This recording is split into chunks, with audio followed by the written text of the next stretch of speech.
it is election day, but because puppies are way cuter than politicians, I want to talk about dogs instead. I was reading this article that kind of depressed me from a bunch of young people, like mostly 20-somethings, who were sharing why they thought they were not going to vote in today's midterm election. And really, it all boiled down to the kind of stuff you would expect. Stuff like, well, my vote doesn't make a difference, or, you know, I voted a couple of years ago and the outcome wasn't what I wanted, so I just got discouraged that there's really nothing that I can do to impact politics. And I get it. But it made me think of this interesting research. So there's this psychologist, Martin Seligman. He is actually the father of positive psychology. And he did this experiment with 3 sets of dogs. Now, I do not like experiments with dogs as a dog lover. Sitting here with, this is Ava, one of my 2. I don't particularly love dog-related experiments, but this is a really cool experiment. So what happened was, they took these dogs and they broke them up into 3 groups. So group 1 of the dogs, they basically put them on a halter, didn't do anything with them. The second group of dogs, they put them on a halter and they administered shocks to these dogs. But the dogs learned that if they went to the right spot in the room, oh, now Ava wants my attention. Hi, puppy. The second group of dogs learned that if they went to the right spot in the room, the shocks would stop. The third group of dogs got the same shocks as the second group, but no matter what they did, the shocks didn't stop for the third group of dogs. Okay, so the first group of dogs didn't get any shocks. They were kind of the control group.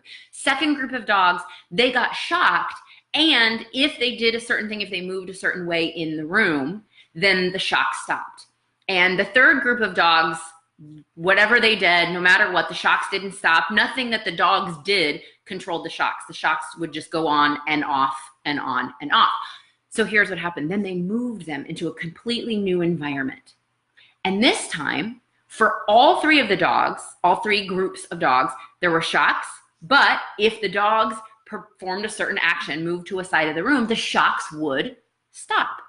Well, the first group of dogs, they hadn't seen this experiment before. They had never learned any of this, but they pretty quickly learned that if they moved to a certain side of the room, if they jumped over the barrier and went to a side of the room, the shock would stop. The second group of dogs, of course, they had learned this before, so they were pretty quick. They learned to jump over the barrier and the shock stopped. The third group of dogs, remember, they learned in round 1 that no matter what they did, the shocks wouldn't stop. They didn't even try.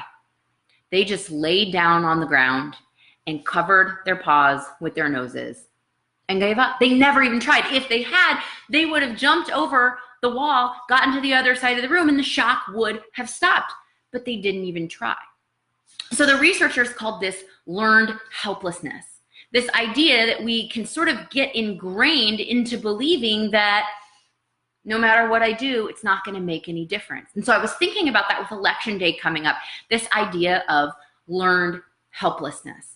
And it's really the opposite of taking control of your life. Now, I'm all about letting go of a plan if it's not working for you. I'm not saying just keep pushing into that wall, banging your head against the wall no matter what. No, sometimes a plan isn't for you and you just need to let go of it. But what I'm talking about is sometimes we don't even try.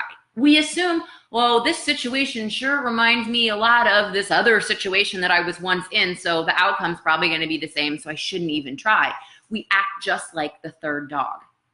Don't be the third dog. The third dog doesn't get anything. So maybe it's about voting.